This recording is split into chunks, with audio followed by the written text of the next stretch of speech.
राजा चक्रवर्ती वेनु चक्रवेन की कथा।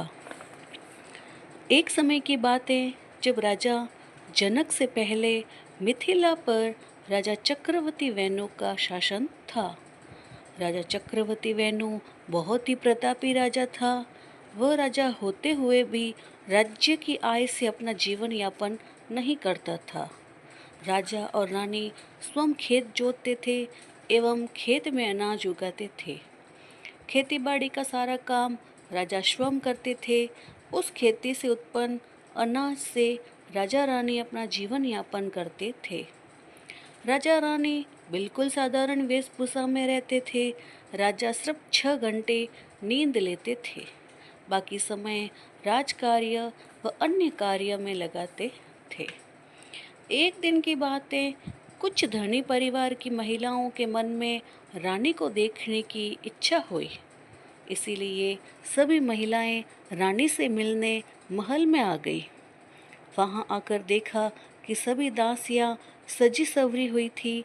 उनके बीच साधारण वस्त्रों में एक महिला थी।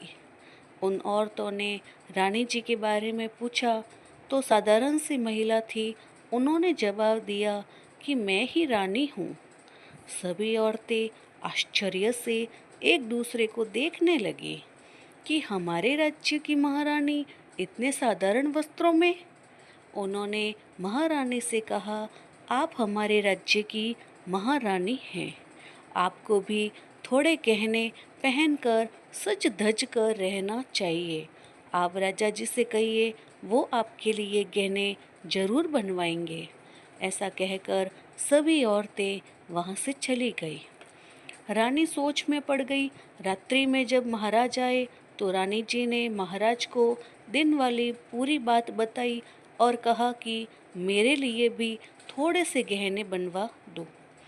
राजा अपने राज्य की आय को तो अपने लिए कभी उपयोग में नहीं लेता था। इसीलिए राजा ने अपने एक दूत को राजा रावण के पास 1.25 मन सोना करके रूप में लाने के लिए भेजा। जब दूत लंका रावण के पास पहुंचा तो रावण को चक्रवर्ती वेनु द्वारा सोना मांगने की बात कही तो रावण हंसने लगा कि आज तक कोई ऐसा राजा नहीं हुआ जो राजा रावण से कर मांगने की हिम्मत करे। ऐसा कहकर राजा रावण ने दूत को वहां से निकाल दिया। रात्रि में रावण ने मंदोदरी को बताया कि राजा चक्रवर्ती वेनु का आदमी मुझसे कर लेने आया तो मैंने उसे वापस भेज दिया। तब मंदोदरी ने कहा, आपने ये क्या किया? आप राजा चक्रवर्ती वेनु को नहीं जानते, वो बहुत प्रतापी राजा हैं। इसका प्रमाण मैं आपको प्रातःकाल में दूंगी। प्रातःकाल मंदोदरी रावण के साथ पक्षियों को दाना डालने के लिए गई। मंदोदरी ने पक्षियों को दाना डाला और कहा, राजा रावण की सौगंध है, पक्षियों दाना मत चुगना। पर पक्षियों ने अनसुना कर दिया और दाना चुगते रहे। फिर मंदोदरी ने कहा कि पक्षियों, राजा चक्रवर्ती वेनु की सौगंध है, दाना मत चुगना। पक्षी दाना चुगते रुक गए और एक पक्षी बहरा था, उसने नहीं सुना। तभी सुदर्शन चक्र आया और पक्षी की गर्दन कट गई। ये देखकर रावण को आश्चर्य हुआ। तब मंदोदरी ने कहा, जान जाइए महाराज, रावण उस दूत को ढूंढकर उसे स्वर्ण देकर ससम्मान वापस भेजिए। महाराज रावण व मंदोदरी स्वयं उस दूत को ढूंढने के लिए गए। तब उन्होंने देखा कि समुद्र के किनारे दूत नकली लंका का निर्माण कर रहा था। रावण ने दूत से कहा, तुम यहाँ क्या कर रहे हो? तो उसने कहा कि मैं हुबहू आपकी सोने की लंका की नकल इस मिट्टी से की है। दूत कहता है, राजा चक्रवर्ती वेनु की सौगंध, इस लंका का दक्षिण दरवाजा गिर जाए।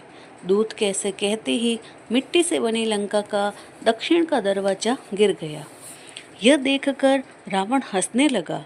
तभी रावण के सैनिक दौड़ते हुए आए और बोले, महाराज, लंका का दक्षिण का दरवाजा गिर गया है। यह सुनकर रावण को बहुत आश्चर्य हुआ।